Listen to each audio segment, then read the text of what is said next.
예, 여러분 안녕하십니까. 6.3 지방선거를 앞두고 선거권의 혼술 TV가 새로 마련한 코너 6.3 혈투 출사표. 오늘은 경북도지사 선거에 도전장을 내신 백성주 전 국회의원님 모셨습니다. 어서 오십시오. 예, 반갑습니다. 예. 초청해 주셔서 감사합니다. 네, 감사합니다. 제가 몇 분 이렇게 이 코너에 초청을 드렸었는데 이렇게 다 이제 정장을 입고 방송을 하시는데 이 국민의힘 색깔 전투복이죠. 일종의 전투복. 전투복 차림으로 딱 오신 건 처음입니다. 상당히 의지가 막 엿보이는. 그래서 뭐 전국적인으로 보면 여론 지표로 나타나면 국민의힘 색깔, 국민의힘 예. 국민들이 그렇게 예. 곱지 않은 시선을 보내고 있는데 이럴 때일수록 우리 국민의힘의 열정을 갖고 그러니까요. 일을 하고 싶어하는 분이 있다. 예. 이걸 보여주고 싶기도 하고 예. 제가 늦게 출마 선언을 했기 때문에 예. 널리 좀 알리는 차원에서 제가 예. 이 유니폼 입는데 조금 마음이 불편하더라도 이해해 주십시오. 아닙니다. 어쨌든 뭐 여기 다 제 선거권 TV 시청자 하시는 분들은 정말 국민의힘하고 보수 우파의 애정을 가지고 계신 분이고, 그리고 또 특히 경북 같은 경우는 뭐 보수 그 중에서도 보수 중에서도 텃밭이고 뭐 박정희 전 대통령 고향. 그래서 많은 애정을 가지고 계십니다. 그 말씀을 잠시 후에 나누고 일단 간략하게 소개를 들으면은 우리 백성주 전 의원님은 좀 직전까지 전쟁기념사업회 회장을 하셨어요.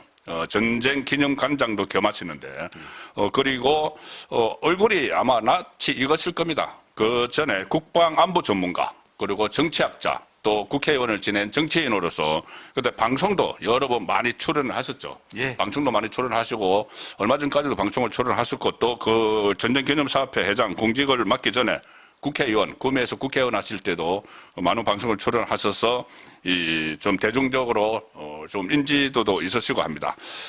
일단 그 국방 전문가 이렇게 이제 많이 알려져 있습니다. 그 커리어만 좀 살펴봐도 이 그동안 한중안보 평화포럼 회장 그리고 그 미국 한국전쟁기념재단 자문위원 국회 국방위원회 간사 거의 다 그리고 제일 처음에는 한국국방연구원에서 시작을 하셨고 무엇보다도 국방부 차관을 역임을 하셨습니다. 박근혜 정부 시절에.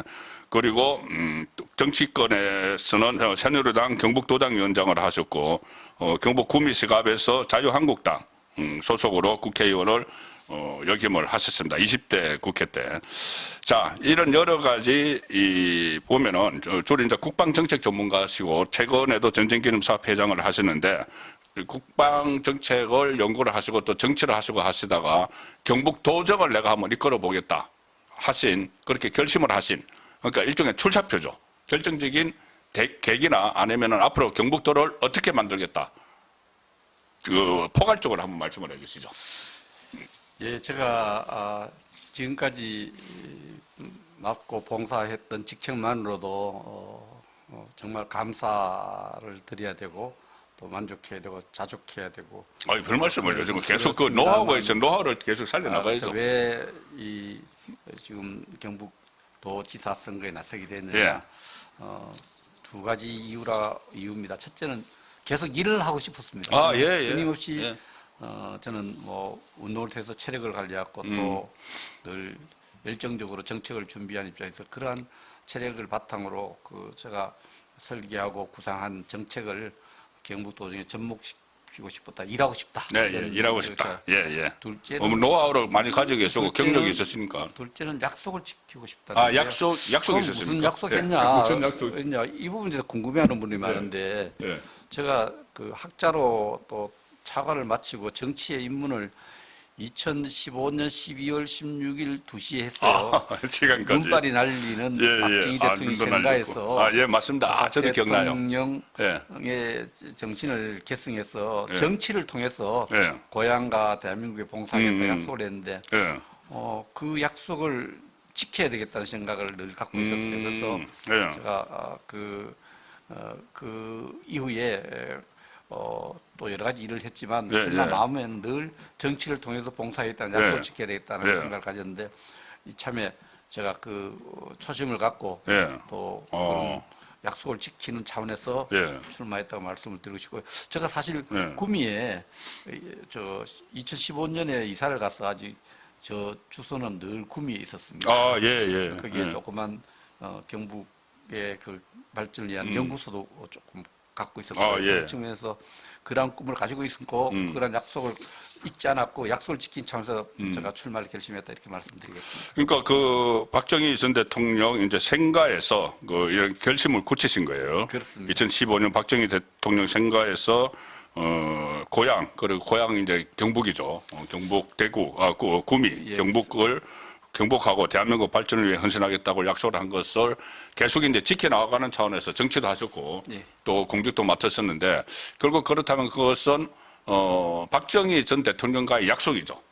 그 생각이 박정희 대통령과 또 구미 예. 유권자의 약속이고 제일 중요한 그렇죠. 건 저와의 약속이죠. 저가 그렇죠. 그런 일을 하겠다고 결심이. 그러면 경북을 그러면 어떻게 할 거냐에 대한 구상도 없이 약속만 지켜서는 안 되지 않습니까? 그렇죠. 예, 구상을 좀 저는 이 밝혀주시죠. 경북을 조금 경북은 제가 자주 내려가서 어르신들 뵙고 지역 만나고 또 출장 인사들 만나면 좀 위축돼 있고 불행하다고 느끼는 분이 많아요. 위축돼 있는 분이 맞습니다. 많아서 예. 경북 또 경북인들을 어떻게든 조금 행복 지수를 좀 높여주는 그거 중요하죠. 그렇게 해야 되겠다 예, 이 예, 생각을 했는데 예. 그래서 제가 이 경북의 행복 지수를 높이기 위해서 공약을 한 5개 정도 준비했어요. 5대 공약. 5대 예. 공약을 준비했는데 첫째가 경북이 이렇게 위축된 것은 네. 2014년 5월에 제가 현판식을 달고 동천공항을 옮겨서 경북 대구공항 저는 박정희 공항이 되어야 된다 생각하고 박정희 공항을 명칭이 박정희 공항으로 건설함으로써 이 예. 건설 과정을 통해서 건설 예. 이후 활용을 통해서 경북인들의 어떤 실물 경제, 현실 경제에 대한 어떤 예. 글로벌 경쟁력을 갖춘다 이런 예. 느낌이기 때문에 이 박정희 공항은 단순히 비행기가 뜨고 내리는 공항이 아니고 예. 경북 대구인의 어떤 미래와 연결되는 활주로거든요. 예. 그것을 건설해야 되겠다. 예. 조기 건설해야겠다. 다른 많은 사람이 약속하지만 저는 저만의 기부 체납 방식에서 해야 되겠다 구상을 갖고 있어요. 예. 둘째는 제가 이 경북인들이 뭐 해당되는 건 경북인들한테 해당되는 건 아니지만 어르신들이 특히 경북이 많습니다. 많으시죠. 예. 어르신들이 좀 더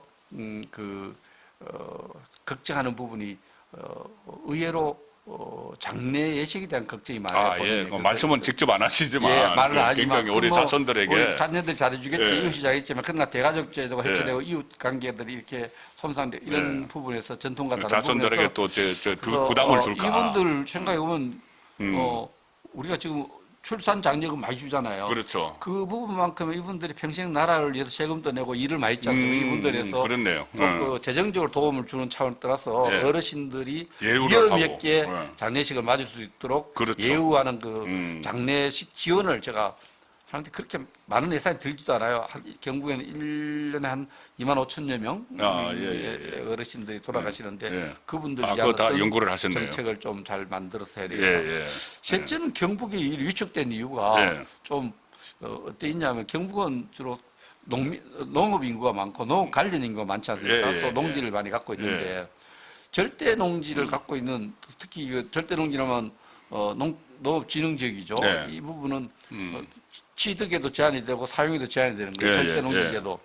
이걸 갖고 있는데 이 자산 가치가 도시하고 너무 차이가 나는 거예요. 도시는 그렇죠. 부동산 가격이 경제 발전할수록 엄청나게 올라가는데 이거 정말 자산 가치가 너무 상대적 박탈감에 있으니까 저는 절대 농지제를 없애야 하는 겁니다.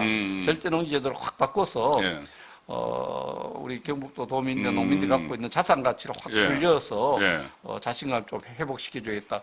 이건 뭐 경북도 혼자서 할 수 없는데 사실은 식량 안보라는 이름으로 절대 농지를 묶어놨거든요. 식량 안보라는 게 뭡니까? 농토가 있어야 된다는 건데 물론 23% 농업 자급도를 갖고 있지만 지금 농토와 도시시설, 농촌시설 이게 논바닥으로는 경계선이요. 옛날하고 달라요. 포크레인이라든지 건설 장비가 좋기 때문에 도시시설로 갔다가 금방 농지를 만들 수 있는 거예요. 그래서 농림부, 공무원 농림부가 인허가권 갖고 농민들 사유재산권 제한하는 것이 없어야 된다. 농민들이 갖고 있는 토지에 대해서 취득과 이런 또 사용에 대한 제한을 강하게 풀어서 농민들도 좀 부자 될 수 있는 그렇죠. 자산 가치가 늘어나는 예. 이런 제도를 만들어야겠다 이런 생각을 갖고 있고요. 물론 절대 농지 제도가 이제 입법 사항이기 때문에 제도 개혁이 그런데 현장에서 현재 재량 범위를 활용해서 좀 할 수 있어요. 그렇죠. 예, 예. 그걸 너무 또 지자체하고 도가 이제 3,000명까지 할 수 있거든요. 그런 예. 권한만 활용해도 충분히 많이 받고 있습니다. 현재 권한만 있어도 예. 경북도를 이 부분에 대해서 상당히 이제 변화를 시킬 수 있다는 거. 변화를 선도할 수 있어요. 예. 그리고 이제 대구가 또 이렇게 침체된 이유가 산업 구조 문제 때문인데 예. 우리 방위 산업에 굉장히 각광을 받고 있는데 이미 구미에는 많은 방위 산업도 있고 뭐 제가 박람회도 해봤고 하지만 예. 방위 산업은 경기 변동 영향을 안 받아요. 예. 그런 측면에서 방위 산업을 하나의 경북 구민을 중심으로 인근 지역에 예. 방위 산업을 메카로 만들어서 방위 산업은 그냥 단순히 우리가 입마를 살상한다 그러잖아요. 전쟁에서 그런 살상 무기를 개발하는 것이 아니라 첨단 AI라든지 그렇죠. 또 드론 이런 산업도 결합되어 있기 때문에 예. 이런 걸 통해서 또 첨단 산업을 경북에 가져오자 하는 게 있고 사실은 좀 제일 우리가 경북에 아쉬운 게 이제 공항하고도 맞물리는데 물류 산업 부분이죠. 그렇죠. 항공 물류도 안 되는데 해운 물류도 없어요. 전 부산 가잖아요. 맞아요. 왜 그렇겠어요? 포항이 굉장히 수심이 깊고 양항인데 이 83% 물동량이 전부 포항 제철을 위한 철강 산업을 위한 항구가 돼 있어요.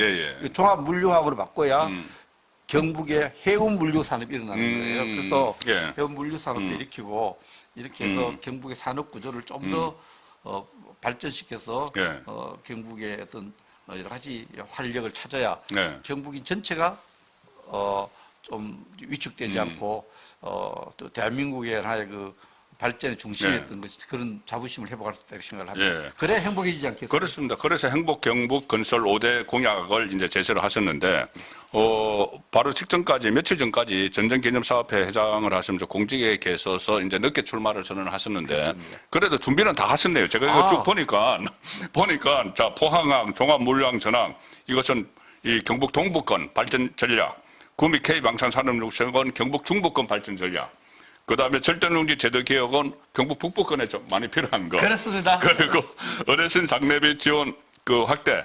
이것은 뭐 농촌이 그 굉장히 많은 또 어르신들이 많은 경북의 맞춤형이고.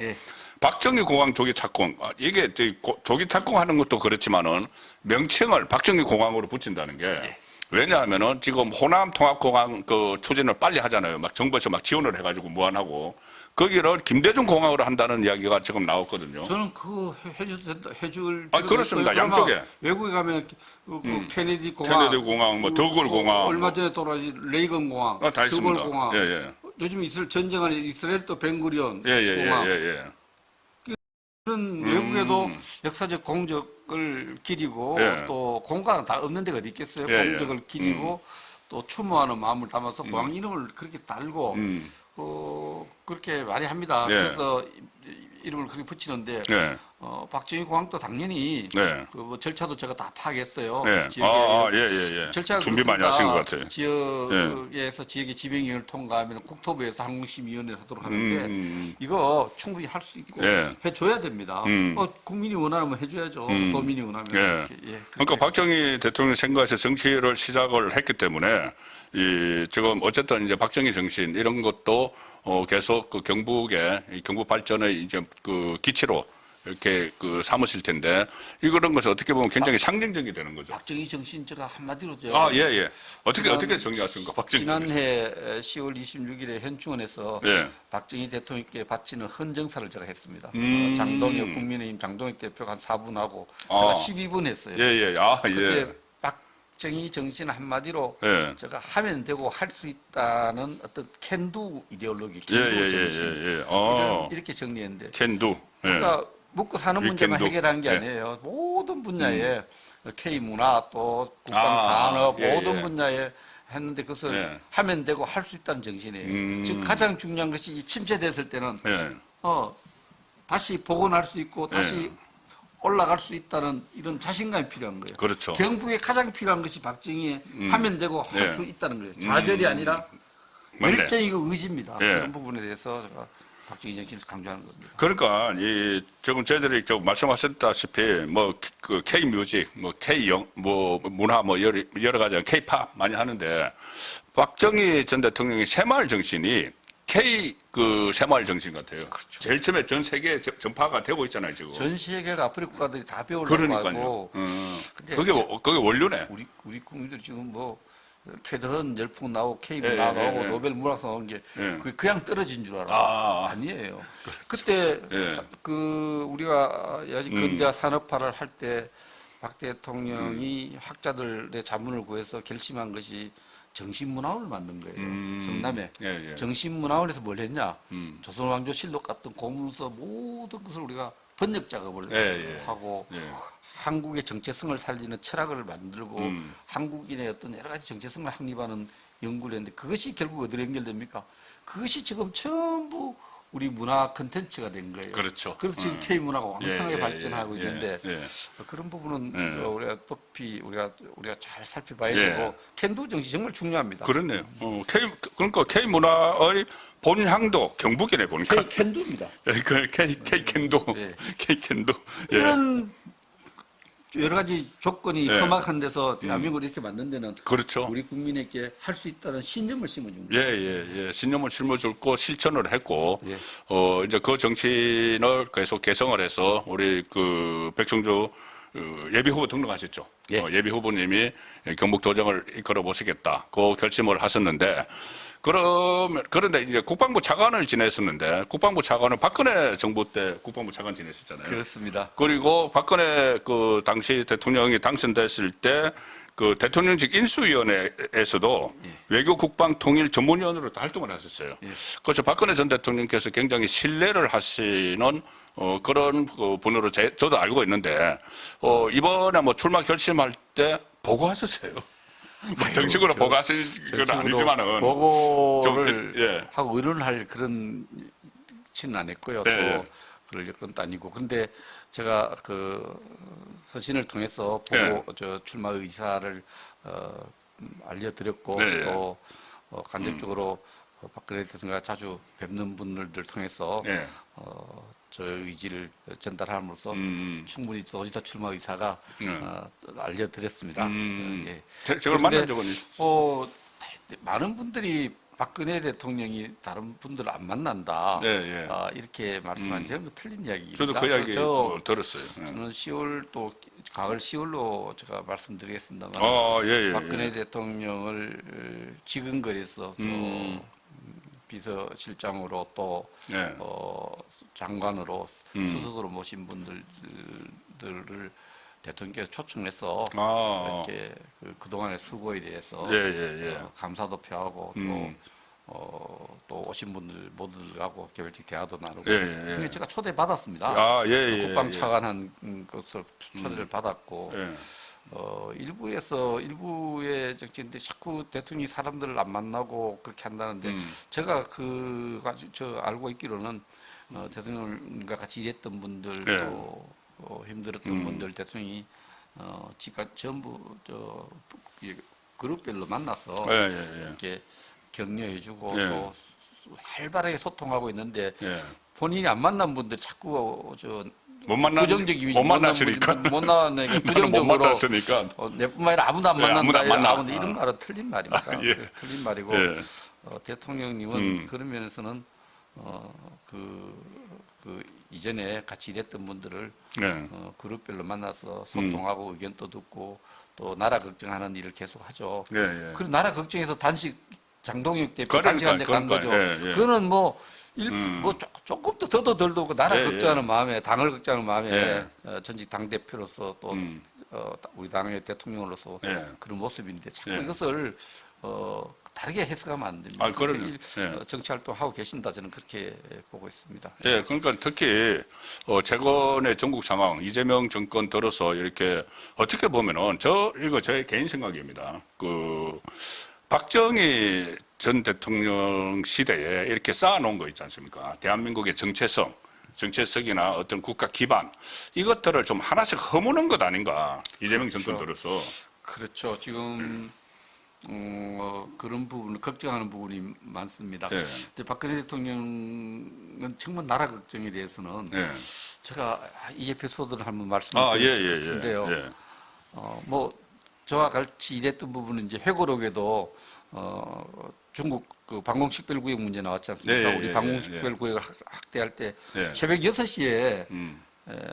연락을 해서 아, 그때 국방부 차관 하실 예, 때요? 예, 새벽 6시에 연락을 해서 예, 예. 그 중국에 맞서서 예. 그 당시 외교부에서는 전부 유감 표시하고 말자 했는데 대통령께서 결심을 하셔서 예. 결심까지 저도 관여했습니다만 그때 방공식별 구역을 구역을 우리가 확대했습니다. 예, 우리가 할때 예. 60년대부터 하려던 거. 그럼 이제 중국이 반발을 하는 거죠. 중국과 주변국이 다 반발하죠. 다 반발하죠. 그렇죠. 일본도 이렇게 다 반발하고 하니까. 그걸 예, 예. 그 결심하는 과정을 이렇게 지켜봤는데 그 부분을 이제 대통령께서 회고록에도 담아놨죠. 예, 예. 저 실명 저희도 넣어놨어요. 아. 대통령이 결심해서 그 하는 부분 예. 또 그러고 제가 가장 인상 깊었던 일 중에 하나는 예.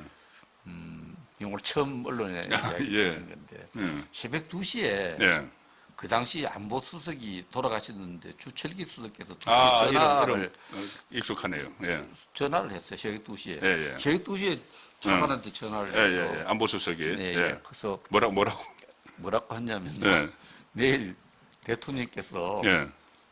베트남 최고 지도자하고 정상회담을 하는데 예. 거기에서 우리가 베트남에 주는 부분이 있고 예, 예. 우리 얻을 부분이 뭔지가 명료하지 않다. 얻을 부분이 그 부분에 대해서 지금 새벽 2시에 예. 차관한테 전화해서 아. 확인해달라고 예, 해요. 예, 예. 그래서 그 의논을 하면서 제가 아. 뭘 느꼈느냐. 예. 늘 집에 가시도 서류 보따리를 들고 그러니까 가서 일을 하시죠. 새벽까지 일을 하시는 거예요. 예, 새벽까지 맞아요. 이 보고서를 읽고 예. 검토하고 새벽 2시에 전화를 한 거예요. 새벽 2시에. 예, 예. 그래서 그다음 그 정상회담 할 때 저도 예. 배석을 한 것으로 기억됩니다만 예, 예. 아. 어쨌든 그 실무자님 차관이 예. 뭘 얻으려고 한지를 분명하게 예. 해라. 예. 해줘도 되느냐. 그래서 새벽 2시에 전화 왔으니까. 그래서 그 위에 뭐 대통령과 관련해서 뭐 저녁에 뭐 많은 이야기 있지 않습니까? 아침에 조금 출근해서 그건 뭐 그렇게 이게 괴담들 새벽 뭐. 4시, 5시까지 예. 서류를 검토하고 부서에서 올라서 네. 검토하는데 저는 그때 직접 새벽 2시에 전화를 받고 직접 그 깜짝 체험을 하셨네. 놀랐어요. 직접 그래서 체험을 하신. 예. 주수님을 통해서 전화 왔어요. 예, 예. 그런 일도 있었는데 어쨌든 예. 대통령님 사드 할 때라든지 또 방공식구역 확대할 어. 때라든지 또 지금 사실 K21 결심 또 앞에 대통령이 하도 결심 못한 거예요. 예. 우리가 수입하지 않고 항공 산업을 일으키기 위해서는 전투기에 직접 생산하는 결정도 박 대통령이 하신 거예요. 박근혜 대통령. 예, 예, 예. 2014년 9월 14일입니다. 그때 날짜도 있겠어요. 결심을 예. 한 이런 부분들은 정말 우리가 대통령 박근혜 대통령에서 제대로 예. 국가를 사랑하고 미래를 걱정하신 예. 그 부분에 대해서는 국민들의 바른 이해가 필요하다 저는 그렇게 생각합니다. 예. 제가 정치를 하면서 박 대통령에 대해 잘못된 이런 인식도 바꾸는 것도 저희 숙명이고 소명이라고 생각을 합니다. 예, 이제 그러니까 그 나중에 이제 도정을 하시게 되면은 그런 부분들도 좀 잘못 인식돼 있는 예. 그때 좌파에서 탄핵 정국을 만들면서 거의 뭐 마녀사냥을 했잖아요. 그렇습니다. 예, 그런 부분들도 경북에서부터 좀 제대로 좀 회복하는 그런 운동도 좀 필요할 것 같습니다. 결국 예. 이런 부분은 이제 우리 역사에서 보면은 많은 억울함이 있었지만 그것이 해소되고 새로운 명예를 해봐야 하는 데는 역사학자들 역사에 대해 평가해서 시간이 좀 걸려요. 결코 그렇죠. 서두를 예. 이유는 없는데 박근혜 대통령의 그 국가에 대한 헌신, 예. 봉사, 또 업적 이런 부분은 제대로 평가받아야 되고 그런 부분이 경상북도에서 일단 시작해야 된다 생각을 합니다. 그렇습니다. 지금 뭐 이재명 정권에서 그거 할 거 아니고, 네. 그리고 이재명 정권에서는 오히려 여기에 대해서 폄하를 하고 그런 상황이 벌어질 수가 있으니까 경북도에서는 당연히 그렇게 할 수 있는 여건도 돼 있고 또 어떤 의미도 있는 것이죠. 그래서 그러면은 조금 전에 이제 사드 문제 말씀을 하셨는데 사드 그때 배치할 때는 국방차관 그 마무리하고 나선가요? 도입을 검토를 시작할 때는 국방부 차관이었고요. 아, 예, 예. 그게 2015년 여름부터 이제 공개적으로 논의가 시작돼서 그것도 박근혜 당시 대통령의 결단 필요한 거잖아요. 2016년 예, 예. 6월에 이제 최종 결정을 했는데 제가 그 당시는 국회의원을 시작할 즈음인데요. 그때 사드 결심에 대해서 야당의 반대가 많았고 특히 주변국의 어떤 격렬한 반대가 있어 중국의 반대가 있었고 예. 또 정치적으로 굉장히 부담이 가는 결정이지만 그렇죠. 우리 박근혜 대통령의 그 판단 기준은 딱 하나입니다. 국가의 안전, 애국심, 애국, 국가의 안전에 맞습니다. 도움이 되느냐 안 되느냐 예. 이 부분이죠. 예. 사드라는 것은 사실 일반 국민들이 예. 자꾸 일부 혹시 무민하는 뭐, 여러 가지 선동에 예, 그때 사드는 전자파. 50km 상공에서 150km 상공, 150km 하늘로 대전까지 가는 거예요. 하늘로 대전까지 그러니까 가는 거예요. 고고도 방어 체제잖아요. 그 고도의 날로는 예. 적의 미사일을 요격하는 거죠. 그 공중에서 요격하는데 예.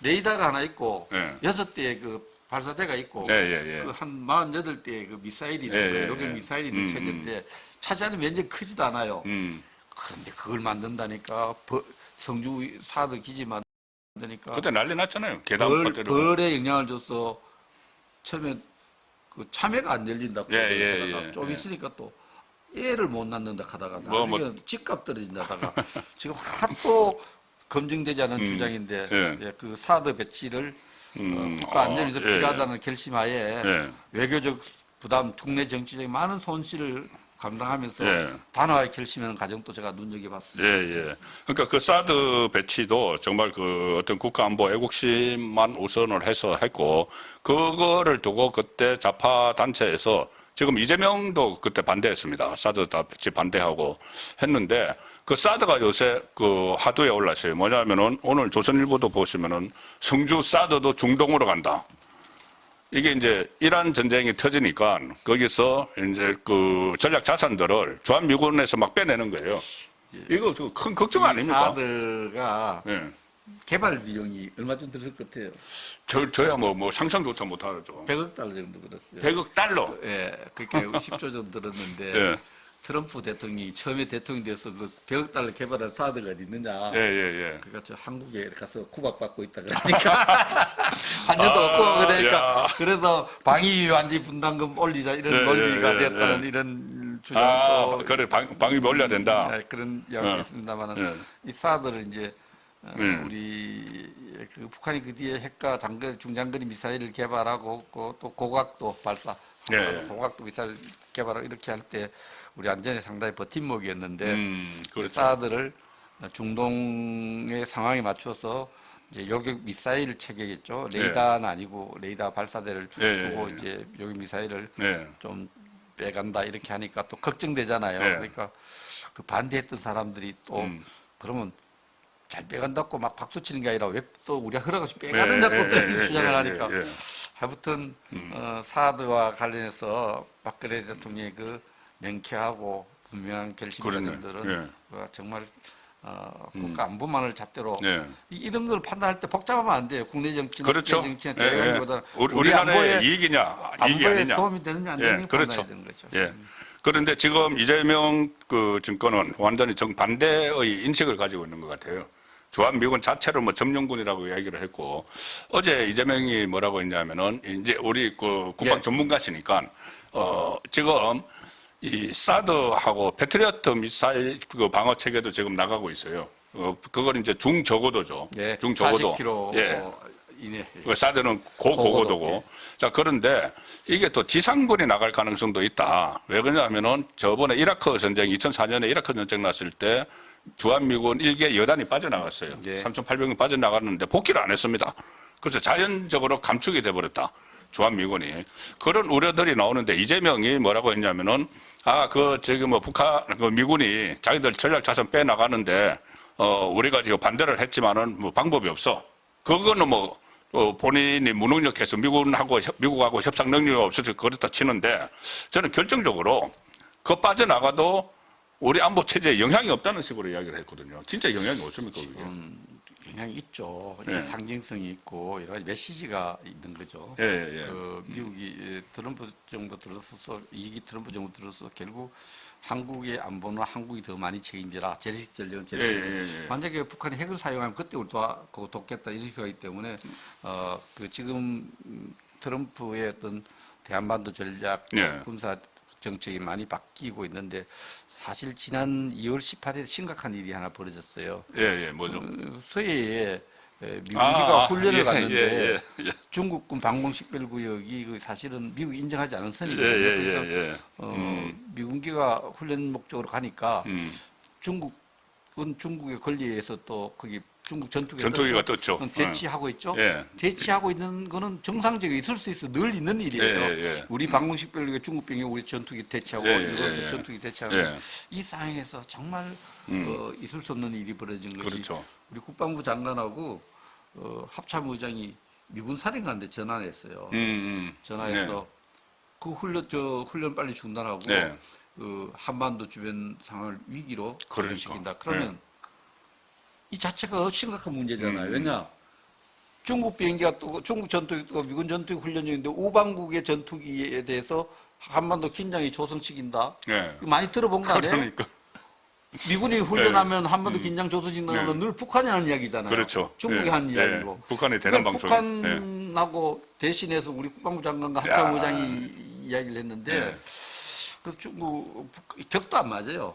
저 사실은 우리 장관이 얘기하려면은 미국 국방장관한테 전화해야죠. 아, 그렇죠. 격도 안 맞고. 그런데 그 이후에 그 항의했다. 이거 실시간으로 보도되면 안 돼요. 이게 결국은 그런 일이 있으면은 언론에 보도할 사항이 아니에요. 내가 그렇게 했다는 걸. 그렇죠, 중국 그렇죠. 들으라고 북한 들으라고 한지 몰라도 그건 잘못됐죠. 언론에 보도된 게 잘못됐는데. 중국 시진핑한테 내가 잘했죠. 이거 하는 거지. 그 다음에 이제 또 한 것이 사과를 그 했다. 사과를 유감을 사과를 했다 했는데 처음에 언론에서 이제 사과를 했다고 하는 사과를 거는 했는데 그 미군 사령관이 뭐 저도 브런슨 사령관이 저도 최근에 뭐 1시간 정도 대화를 한 적이 있습니다만 브런슨 사령관이 한밤중에 나와서 짜증 섞인 목소리로 딱 이렇게 하잖아. 우리 사과한 적 없다. 우리는 안보 태세, 우리가 군사 훈련하기 대해서 전에 미리 알려줬는데 대통령이 그걸 제대로 보고를 못 받은 거 그것이 유감이다. 맞습니다. 완전 다른 얘기예요. 그런데 문제는 미국의 브런슨 사령관이 이러한 심야에 발표할 때는 혼자의 의견이 아니고 우리 주한미군 사령관, 태평양 사령관 통제를 받죠. 정책실장, 또 차관, 부장관, 그다음에 장관, 그다음에 트럼프의 통제를 받는데 그분들은 인식 공유를 해서 이야기를 했다는 거죠. 그러면 이 일로 해서 지금 사드가 문제가 아니에요. 서해 대치 상황에서 우리 정부 대처를 잘못해서 미국과 한국의 동맹 관계가 멍이 들고 있다. 어떤데 언론 보면 B급 동맹이라고 하죠. B급. 이게 굉장히 심각한 상황이다. B급 정도가 아닌 것 같은데 그러면은. 골절이에요? 완전 골절됐네. 골절된 동맹이 골절됐네. 이거 회복될지 모르겠네. 그런 부분에서 지금 빨리 치유해야 되는 상황이 있습니다. 야, 회복될지 모르겠네. 자, 그래서 일단 그 이재명 정권 대북 전략 지금 저는 이게 굉장히 좀 불안하거든요. 이재명 전체적으로 하는 거 보면은 대북 방송도 제일 먼저 선제적으로 꺼버렸죠. 그리고 드론 부대도 지금 해체한다는 거잖아요. 무슨 그 윤석열 전 대통령 이적죄 이런 해가서 해체한다고 하는데 종합적으로 좀 한번 평가를 해보시죠. 전문가로서 가장 큰 문제점이 뭡니까? 이재명 정권. 근데 대북 정책에 있어서 이제 통일부 장관이 너무 오바예요. 정동영 통일부 장관 저는 개인적으로 통일부 장관이 지금 국방부 업무 또 한미 간의 여러 가지 약속, 한미 간의 문제 이런 문제를 통일부 장관이 그냥 개인 뜻인지 NC 국가안전보장이 뜻인지 막 이제 하니까 굉장히 국민에게 혼란을 주는데 전체적으로 보면은 남북 관계가 신장되어 있다. 남북 관계를 대화 국면을 만들어야겠다. 그러기 위해서는 우리가 계속 좀 남이 보면 비굴하다 할 정도로 좀 저자세 대북 정책, 굴종적 대북 정책을 하고 있는 거죠. 이런 부분들이 결국 남북 관계를 정상으로 만들 수 없다. 그런 생각을 있고요. 아까 조금 언급하신 드론 부대 해체 이 문제는 좀 다른 차원에서 봐야 됩니다. 왜냐하면 드론 사령부 해체죠. 드론 사령부. 현 국방장관은 드론 50만 양병설 이야기하는데 드론이라는 것이 특별한 사령부에서 특별한 부대만 운용해야 될 무기체계가 아닙니다. 이게 우크라이나 전쟁에도 보면은 모든 부대에 드론병이 있어야 돼요. 그렇더라고요. 드론 그게 있어야 돼서 드론 사령부 해체는 발전적으로 해석하면은 모든 제대의 드론 팀 드론 병사, 드론 소대, 드론 중대 이런 것이 편제에 돼 있어서 전투 태세를 점검하고 활용해야 되기 때문에. 그런데 이재명은 그것 때문에 하는 거 아니잖아요. 그때 그건 그 여러 가지 계획사령부에서 제가 이 부분에 대해서는 저도 이 드론은 어떤 사령부를 만들어서 드론 사령 별도로 운영 항공작전 사령부처럼 갈 것이 아니라 모든 제대의 드론과 관련된 그거 필요하겠네요. 그거는 부대와 전투 요원이 있어야 된다.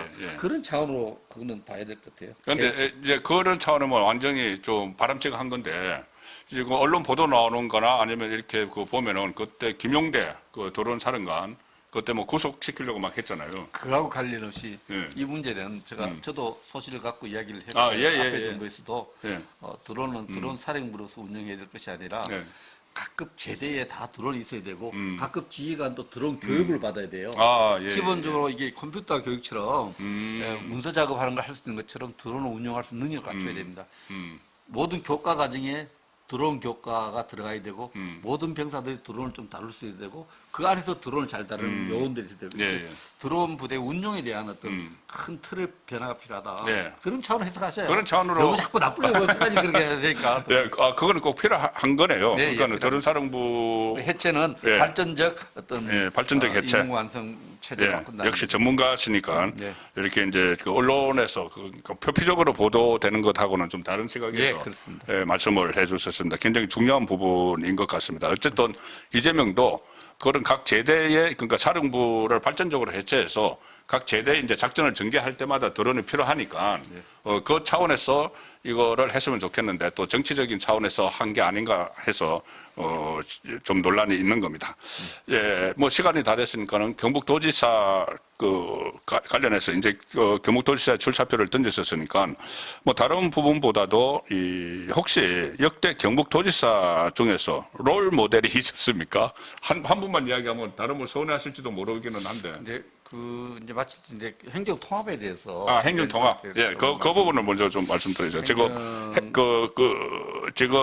거의 대구, 경북, 대구 행정 통합이 사실상 무산된 상황이에요. 그래서 조금 전에 이제 제가 이철우 지사를 만나니까 조금 늦어져도 가면 된다. 3월에 하면 된다 이런 입장을 갖고 있고. 오늘 경북도지사 후보분들 오늘 면접을 했습니다. 같이 만났습니다. 그래서 또 다른 후보님들은 뭐 최경환 후보님이나 김재원 후보님이나 또 이런 분들은 조금 안 될 것 같다 이런 입장을 갖고 있고요. 절차적으로 그렇고 그게 조금 여당에 말려들었다 이런 입장을 갖고 있는 것 같고 저는 이 행정 통합을 제가 후보를 선언하기 이전에 굉장히 절실하게 호소했고 또 뭐 심지어 도의원들한테 전화까지 해서 성사시키기 위해서 노력을 했는데 제가 중앙정부에서 일을 하고 또 외국의 많은 지도자들을 만나서 이렇게 쭉 보면은 첫째 중요한 게 그 행복과 관련되어 있는데 행복 경북권들과 이 경상북도가 자신감을 가지려면 경쟁력이 있어야 됩니다. 브랜드 자체가 좋아요. 그런 측면에서는 경북 혼자 힘으로 굉장히 벅찹니다. 대구와 통합이 돼서 지금 경북이 285만 되고요. 합하면은 뭐 대구 경북 합하면은 뭐 유동인까지 합하면 500만 정도의 어떤 공동체를 만들고 그래서 경쟁력을 갖추어 나가는 것이 중요하다. 누가 도지사 되는데 유리하다, 불리하다. 누가 대구시장 되는데 유리하다, 불리하다. 이런 태도가 가장 저는 좋지 않다. 이렇게 정치 사적 이익 때문에 그 큰 틀을 미래를 내다보지 않아야 된다. 그래서 통합돼야 되는 주장이고 저는 도지사가 되면은 이 행정 통합은 어쨌든 성사시키기 위해서 끈질기게 노력을 하겠다. 다음 회기에서라도 그 선거 후라도 통합과 관련해서는 뭐 제가 이철우 지사의 여러 가지 입장을 제가 존중합니다. 그리고 조금 전에 역대 도지사 중에서 롤 모델을 했는데 우리가 이제 통합 선출직으로 바뀐 이후에 지방 선출직 도지사 중에는 3분밖에 없어요. 이의근 지사님, 김관용 지사님, 이철우 지사님 있는데 다 훌륭하신 분이네. 아무래도 제가 이렇게 가까이 일하는 모습을 보고 보면은 의정 활동도 했고 집념과 정성 이런 부분에서 이철우 지사가 열정도 있고요. 그런데 그런 부분에서는 뭐 우리가 저렇게 열심히 해야 된다 이런 생각을 가지죠. 네. 이철우 지사님 마지막에 그 통화를 위한 이런 몸이 많이 아프잖아요.